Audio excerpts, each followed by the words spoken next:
It was supposed to be a quiet Saturday afternoon. The neighborhood pool sparkled under the sun. Families lounged in chairs. Children splashed in the shallow end. Everything felt peaceful. Until one woman decided peace was a problem. Her name was Karen Whitfield, and she ruled the pool like she ruled the entire HOA, clipboard in hand, rules memorized, eyes always watching. Every weekend she scanned the water like a hawk.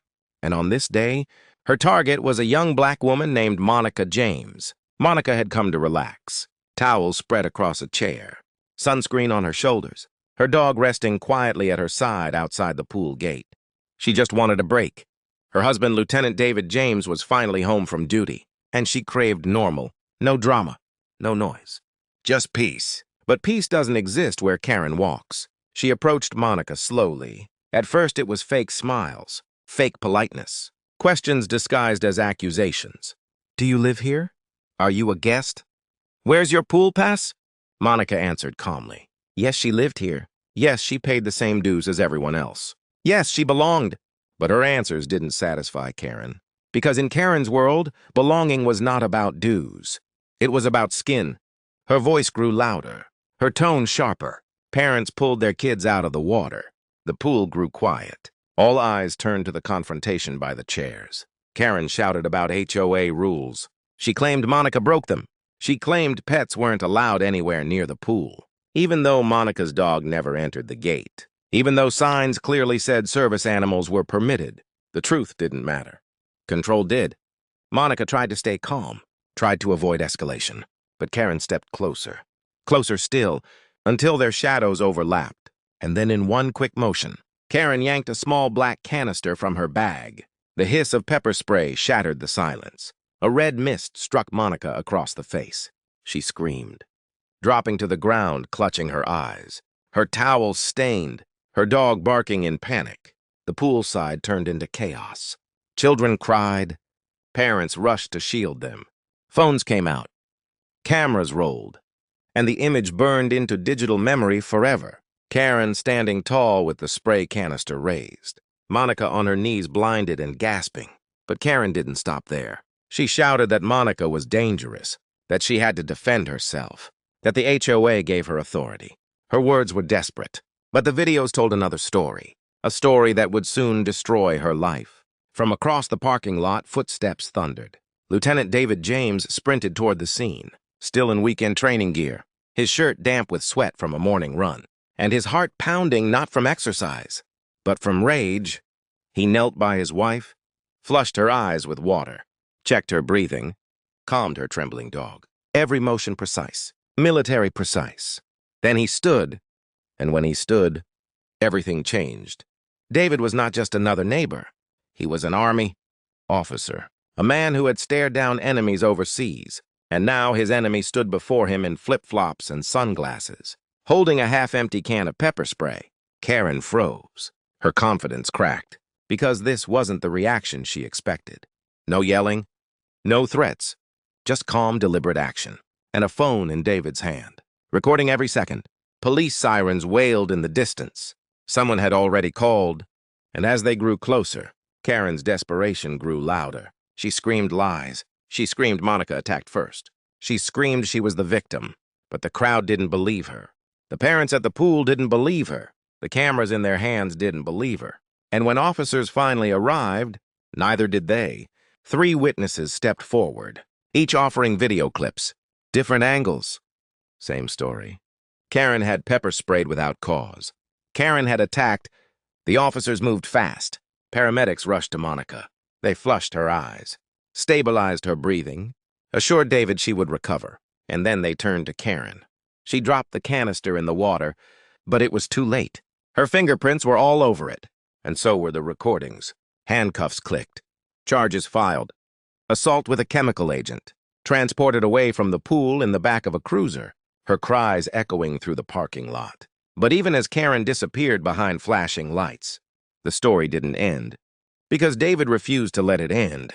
At first, the HOA board claimed ignorance. They said Karen acted alone. They said they never supported her. But David discovered something else. Old emails, dozens of them, filed against black residents for trivial reasons. Music too loud, clothes too bright, guests unwelcome. And each time the board sided with Karen, the pepper spray was not random. It was the result of years of unchecked behavior, years of silent approval. David went further. He reported the attack not just locally, but through military legal services, because this wasn't just about his wife. This was about every soldier's family who deserved safety at home. And suddenly the HOA wasn't dealing with one angry husband.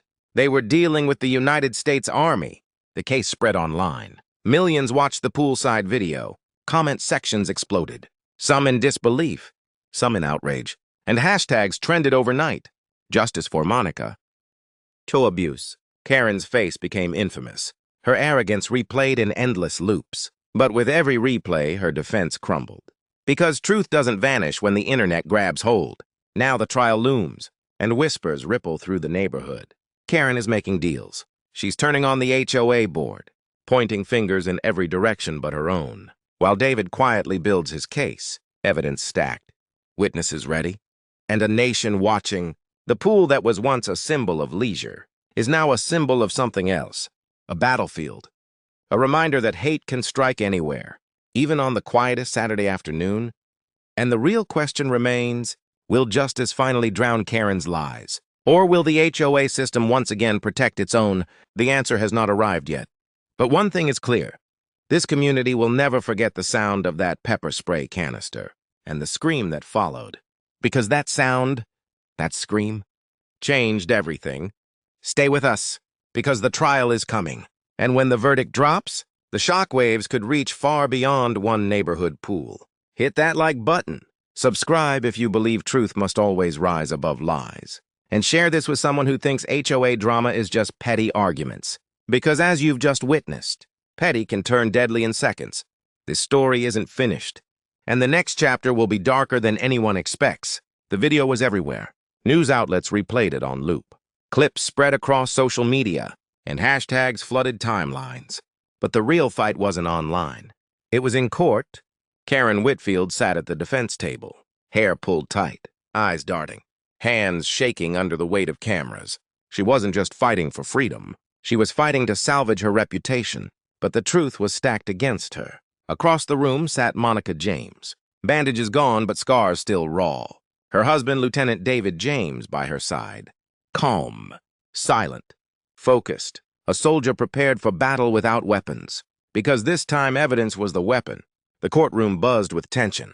Neighbors filled the benches, some eager for justice, others fearful their secrets might surface. Because everyone knew this case wasn't just about pepper spray. It was about the HOA and how far they had let Karen go.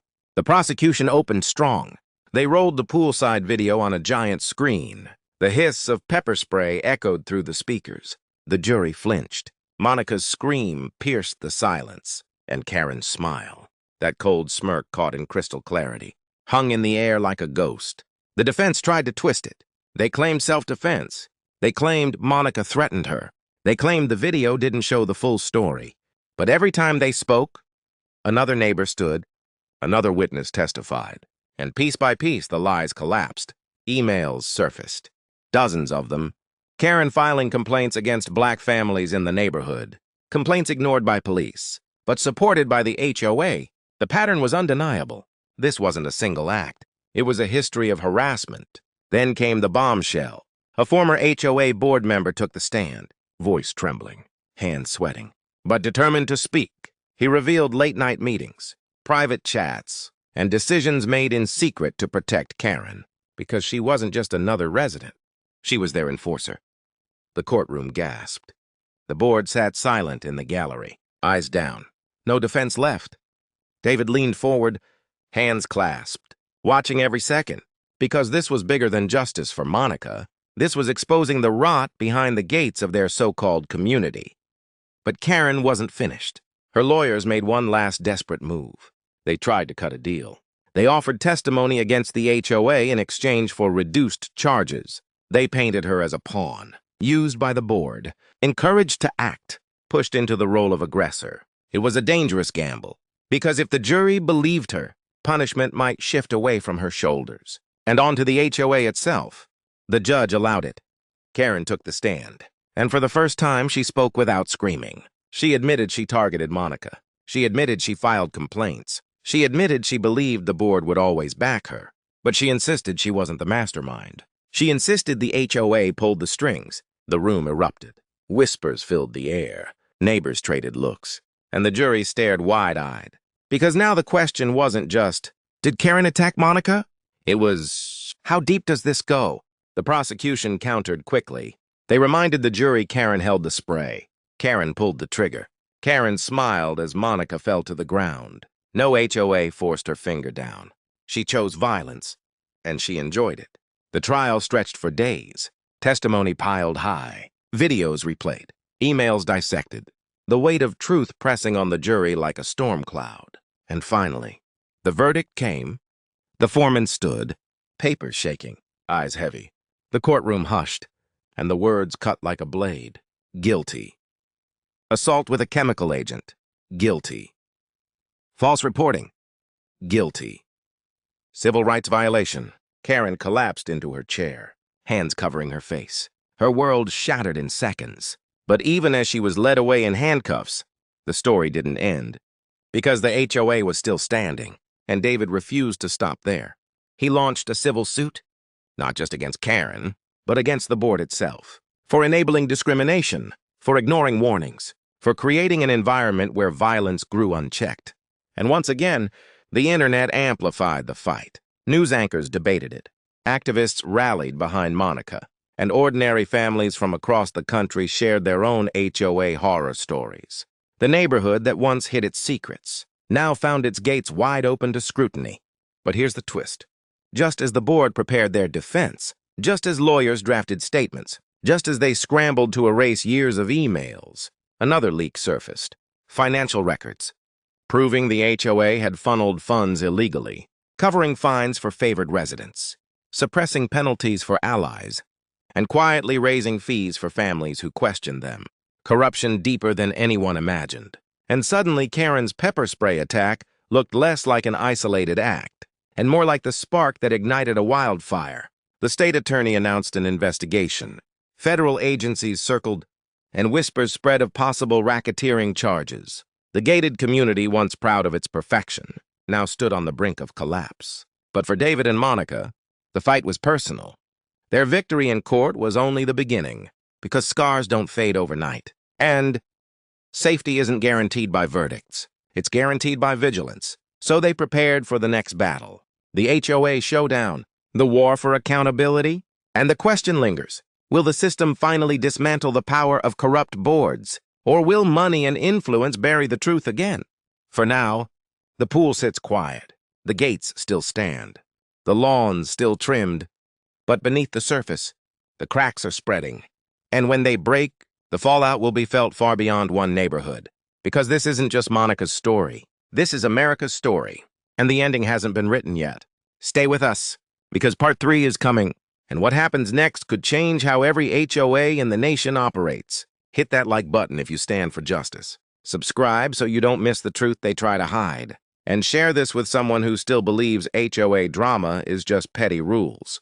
Because you've just seen, it can bring entire communities crashing down. The trial is over, but the war has just begun. The verdict against Karen was only the beginning, because when she fell, she pulled others down with her. The HOA board thought they were safe, thought they could hide behind bylaws and bank accounts, thought the spotlight would fade once Karen was gone. But they were wrong, because the leak changed everything. A stack of financial records landed on a journalist's desk. Anonymous delivery. No name attached, but the contents were explosive. Hidden transactions, unexplained withdrawals, selective fee waivers, and donations routed back to board members' personal accounts. It wasn't just mismanagement, it was fraud.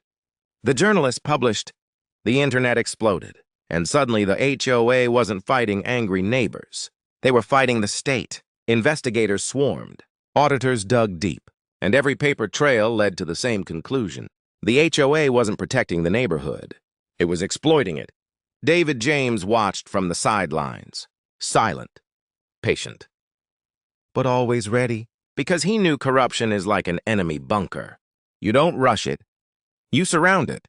You cut off escape. Then you strike. Neighbors once fearful of speaking now found their voices. They lined up to testify. families fined for imaginary violations, residents threatened with foreclosure over false debts, and every story painted the same picture. A board that acted like a mafia behind white picket fences. At first, the board denied. They called it a smear campaign. They claimed Karen fabricated everything. They claimed the documents were fake. But more leaks came. Emails, meeting transcripts, even recordings of board members laughing about targeting residents. And each piece cracked their defense further. The community turned. Signs appeared in front yards. No more HOA, justice for Monica. Shut them down. What once was a quiet, gated neighborhood now looked like a protest zone, and cameras rolled day and night. The state attorney general announced charges: fraud, embezzlement, discrimination, racketeering, words usually reserved for organized crime. Now, stamped across suburban lawns, board members were subpoenaed, their homes searched, their accounts frozen, and their reputations shredded in public. One by one, they crumbled. Some resigned, some flipped on each other, some begged for immunity, but the walls kept closing in. Through it all, David and Monica stayed steady. They didn't celebrate. They didn't gloat. They simply watched justice unfold, because for them this was never about revenge. It was about truth. But then came the twist no one expected. During testimony, one board member revealed a shocking detail. The HOA's insurance had quietly been canceled months before, because even the insurance company suspected fraud, meaning every lawsuit, every fine, every judgment wouldn't be paid by a corporation. It would come directly out of the board members' pockets. The courtroom gasped. The board members paled. And suddenly the empire they built on intimidation collapsed into financial ruin. Families they wronged prepared civil suits. Attorneys lined up. And bankruptcy loomed over every name tied to the board. The neighborhood, once obsessed with appearances, now became infamous for scandal. Its gates mocked online. Its signs vandalized. Its reputation destroyed. But there was one final blow. Federal investigators stepped in, because money from the HOA's accounts hadn't just disappeared locally. It had crossed state lines. And when funds cross borders under shady circumstances, it isn't just fraud, it's federal crime. The FBI opened a case, agents knocked on doors, and subpoenas reached higher than anyone expected. Because whispers suggested the HOA wasn't acting alone. There were links to developers, links to contractors, links to political donors. And suddenly what began as a pepper spray attack at a pool now threatened to expose a web of corruption far beyond one neighborhood. David and Monica sat on their porch watching news vans outside the gates. Their quiet life forever changed. But their resolve stronger than ever, because this wasn't just survival. It was victory. Not the kind marked by celebrations, but by the slow, steady dismantling of power that once seemed untouchable. Karen Whitfield's name faded into infamy. Her trial a footnote compared to the HOA collapse. But her spark, her single reckless act, ignited a reckoning no one could stop. And yet, the question still lingers. If one HOA could hide this much corruption, how many others are doing the same?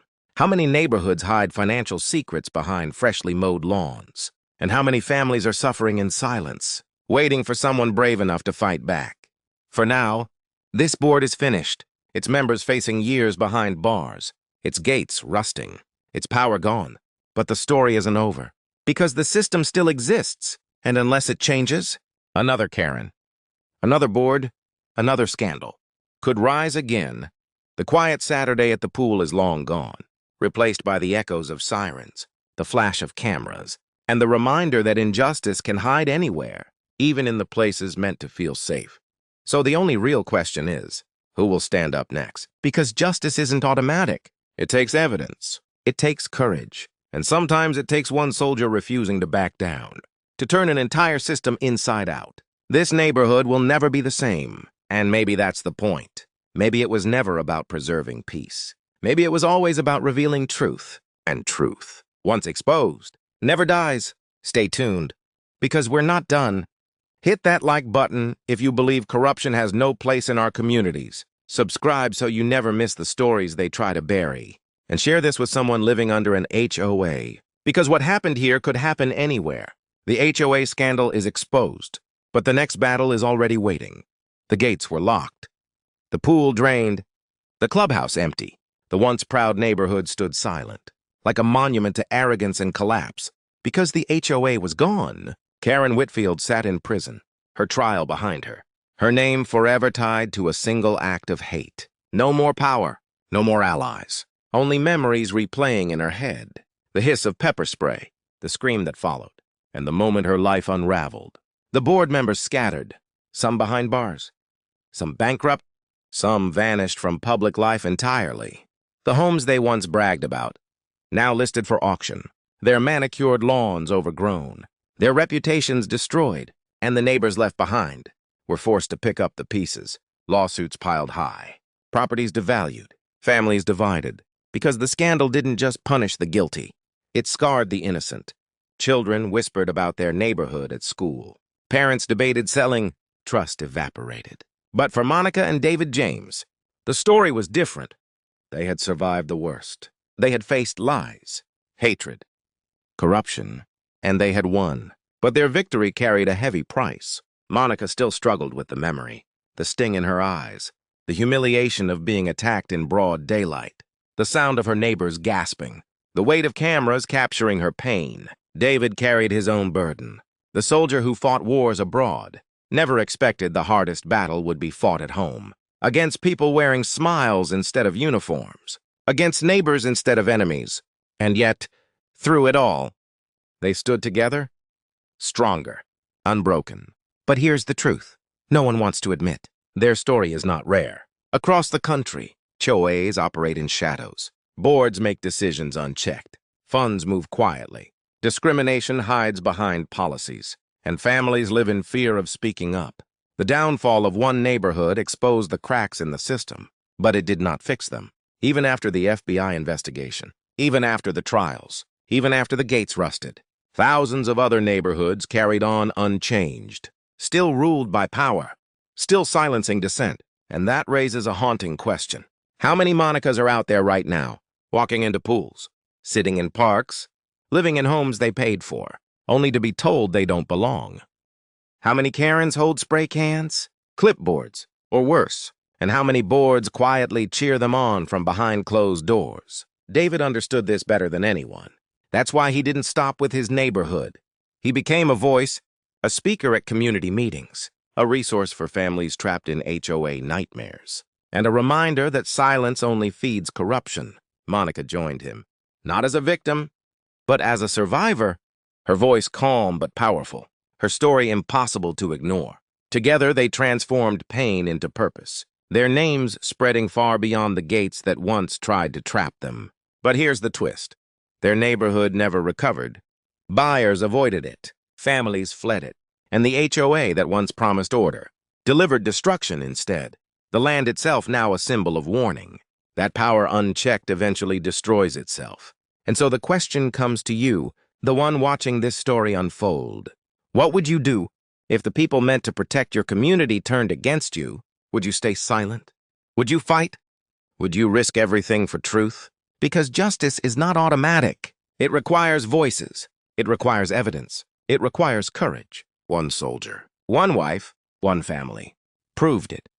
But will you? The fallout is not just the end of one HOA. It's the beginning of a reckoning. And the reminder that corruption always hides where we least expect it. Behind polished gates. Behind friendly smiles. Behind rules written in fine print. So the next time you drive past a perfect neighborhood, ask yourself, what secrets hide behind those fences? And who might be paying the price? Because the James family already learned the answer, and their scars carry the proof. This story is finished, but the next one is already out there, waiting for someone brave enough to tell it. Stay with us, because we'll be here to uncover it. Hit that like button if you believe communities should protect families, not destroy them. Subscribe if you want the truth that others bury. And share this with someone who lives under an HOA, because silence only protects the powerful, and exposure is the only cure. The HOA collapsed. The Karens fell. But the fight for justice never ends.